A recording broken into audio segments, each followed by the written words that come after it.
Bienvenue dans ce 20e épisode dédié au principe solide Interface Segregation Principle.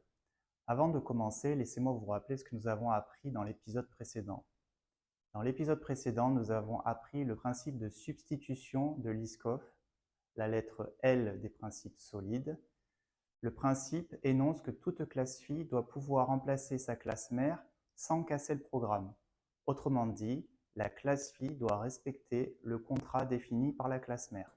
Le principe de Liskov peut se traduire sous forme de 3 règles. Première règle, les préconditions ne doivent pas être renforcées dans la classe phi. Deuxième règle, les post-conditions ne doivent pas être affaiblies dans la classe phi. Et enfin, troisième règle, les invariants ne doivent pas être affaiblis dans la classe phi. Aujourd'hui, nous allons parler du principe Interface Segregation Principle. Ce principe énonce qu'il ne doit pas y avoir trop de méthodes dans une même interface, auquel cas il faut séparer ces méthodes dans différentes interfaces. Nous avons dans la bibliothèque Java des interfaces comme AutoClosable. Ce sont des interfaces fonctionnelles avec une seule méthode.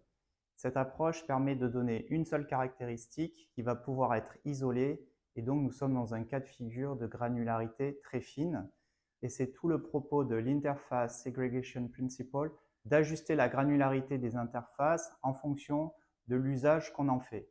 L'avantage aussi d'avoir des interfaces comme ceci avec une seule méthode est qu'on respecte le SRP, Single Responsibility Principle, que nous avons déjà expliqué. Et d'autre part, cela permet aussi d'utiliser ces méthodes avec la syntaxe des lambdas, puisque pour utiliser la syntaxe des lambdas, il est nécessaire d'avoir une seule méthode abstraite définie dans l'interface. C'est une première approche où nous avons une interface, une méthode. Néanmoins, les méthodes peuvent être regroupées suivant une cohérence. Si nous prenons l'interface map, nous voyons qu'il y a plusieurs méthodes comme put, get, clear, etc.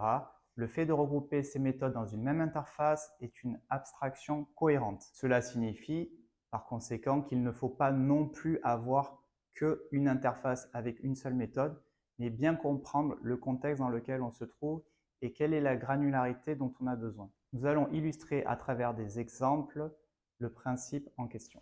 Sur le principe de Liskov, nous avions vu que si nous écrivons ce code ici avec list of AB et qu'on fait add C, en fait ça ne fonctionne pas. On avait vu qu'on avait une unsupported operation exception, donc en fait dans l'interface on avait bien add qui était défini, et là en fait quand on utilise list of, on ne peut pas faire de add derrière.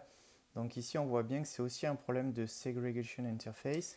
On n'a pas séparé dans deux interfaces différentes le fait qu'on puisse ajouter ou pas un élément in list. Dans l'interface list de Java, on a la possibilité d'ajouter.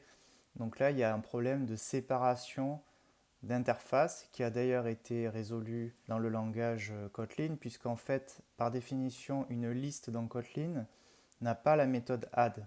Voilà, une liste dans Kotlin, en fait, l'interface, elle est en read-only access. Donc, c'est clairement défini. Si vous voulez utiliser une liste dans laquelle vous pouvez ajouter un élément, vous devez instancier une mutable list. Là, on voit bien que add n'existe pas. Pour le coup, Kotlin a fait une implémentation qui est plus propre que Java, puisqu'on a la liste qui, elle, par définition, ne peut pas ajouter d'éléments, et la mutable list, qui est aussi une interface, qui, elle, définit le fait d'ajouter et d'enlever ou d'ajouter un ensemble d'éléments. On a bien le respect de l'interface segregation.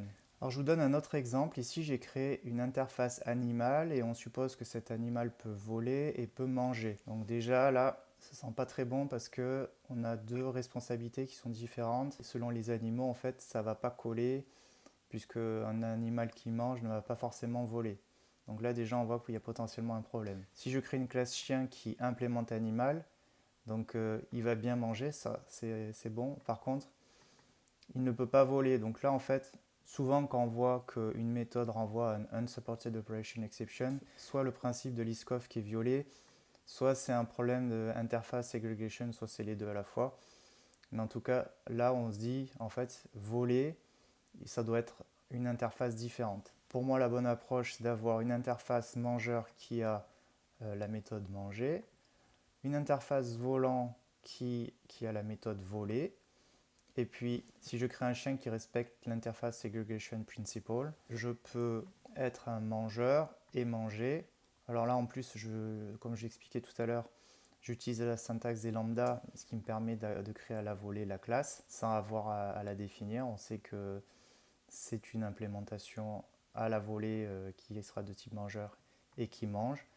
Même chose sur le fait qu'il vole. Et évidemment, je vais pouvoir dire au niveau du chien que c'est plus un animal, mais c'est un mangeur.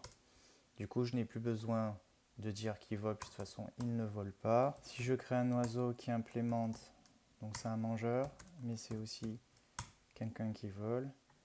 Et à ce moment-là, on peut implémenter chacune des méthodes manger et voler. Donc là, on voit bien qu'on a affiné la granularité pour éviter d'obliger la personne à implémenter une méthode en fait qui ne le concerne pas.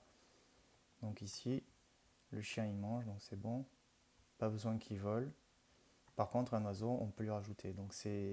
Donc la réflexion sur l'interface segregation principle, c'est vraiment de comprendre quelle est la granularité qu'on va choisir et qu'est-ce qui justifie qu'on regroupe dans une même interface des méthodes. Comme dans l'exemple de Kotlin, là c'est vraiment la notion de mutabilité, le fait qu'on puisse rajouter ou pas rajouter qui a justifié la création de l'interface mutable list. Et d'ailleurs, ce mutable list étend list. Là, c'est un choix de design. Une interface peut effectivement s'étendre. Donc en fait, là, pour le cas de la liste, c'est très pertinent de faire un héritage au niveau des interfaces pour récupérer dans mutable list toutes les méthodes qui sont dans list et éviter de switcher entre les deux interfaces, mais avoir une seule interface qui vient enrichir les informations. Donc là, ça aussi, c'est un choix de design. Héritage au niveau des interfaces, ou ici, comme on a fait ici, séparation en deux interfaces. C'est vraiment au niveau de la conception qu'on va déterminer ça. J'espère que cette vidéo sur l'Interface Segregation Principle vous a permis de mieux comprendre le concept.